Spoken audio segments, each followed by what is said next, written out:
Hello, আসসালামু আলাইকুম guys, সবাই কেমন আছেন? আশা করি ভালো আছেন। আমি আজকে আসছি লুসাইল। পিছনের ভিউটা অনেক সুন্দর লাগলো, তাই আপনাদের সাথে শেয়ার করলাম। আমার পিছনে যা দেখতে পাচ্ছেন এটা হচ্ছে দ্য পার্লার অফ কাতার। অপরূপ সুন্দর নিদর্শন, এই স্থাপনাগুলো দেখতে খুবই সুন্দর।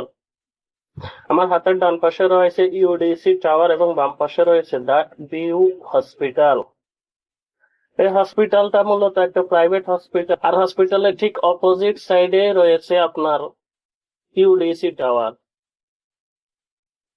লিলদরিয়ার পাশে রয়েছে অভিজাত স্থাপনাগুলো, যা বিভিন্ন কালার এবং হরেক রকমের লাইট দিয়ে রাতের বেলায় মনোরম পরিবেশ সৃষ্টি করে।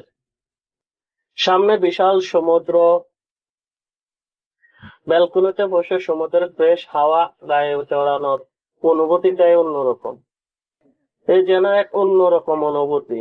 সেই সাথে রয়েছে সমুদ্রের মৃদু মৃদু ঢেউ আর জলকানো আলোক রশ্মি পানিতে পড়ে পানির সৌন্দর্যগুলো আরো ফুটিয়ে তোলে। এখানে রয়েছে আরো ফিশিং ব্যবস্থা। তো এখনই দেরি না করে চলে আসুন, পরিবার পরিজন নিয়ে এখানে এসে ক্যাম্পিং করুন এবং পিকনিকের আয়োজন করে ফিশিং এর থেকে বারবিকিউ তৈরি করুন। এখানে আসবেন কি করে চলুন একটু দেখে নিই। এটা হচ্ছে লুসাইল শহর। লুসাইলে আসার সবচেয়ে ইজি ট্যাগ হচ্ছে metro. Take the red line of metro, arrive লেক পেতিয়া মেট্রো স্টেশন, যা কিউএনবি মেট্রো স্টেশনের আগে।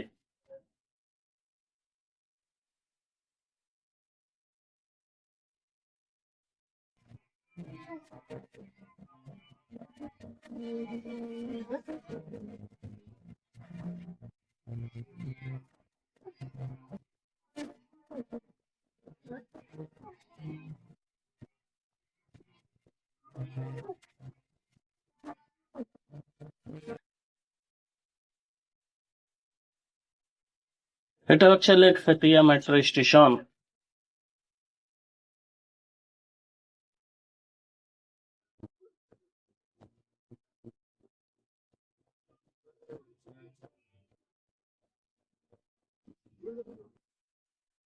এখানে রয়েছে বিশ্বের সবচেয়ে দামি ঘড়ি রোলেক্সের শোরুম, আর তার পিছনে রয়েছে নান্দনিক স্থাপনা।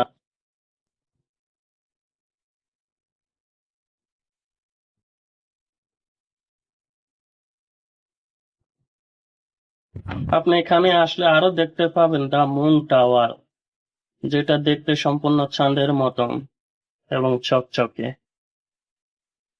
আমি এখন লুসাইল থেকে বের হয়ে যাচ্ছি। আপনারাও আসতে পারেন, এসে দেখতে পারেন লুসাইলের বিভিন্ন নান্দনিক স্থাপনা এবং অপরূপ সৌন্দর্যের হরেক রকমের লাইট হয়ে মনোরঞ্জিত লুসাইল সিটি। ভিডিওটা বেশি বড় না করে ভিডিওটা এখানে শেষ করতেছি। সবাই ভালো থাকবেন, সুস্থ থাকবেন এবং কমেন্ট সেকশনে কমেন্ট করে জানাবেন লুসাইল সিটি সম্পর্কে আপনার ধারণা এবং সৌন্দর্য আপনার কাছে কেমন লাগলো। এই সিটির আরেকটা ইতিহাস হচ্ছে 2022 সালের ফিফা ওয়ার্ল্ড কাপ, যেখানে আর্জেন্টিনা এই সিটির স্টেডিয়াম থেকেই বিশ্বকাপের চ্যাম্পিয়ন হয়ে তারা তাদের ঘরে ফেরে। ড্রিম পূরণ হয় লিওনেল মেসির। এটাই সেই ঐতিহাসিক স্টেডিয়াম, লুসাইল স্টেডিয়াম।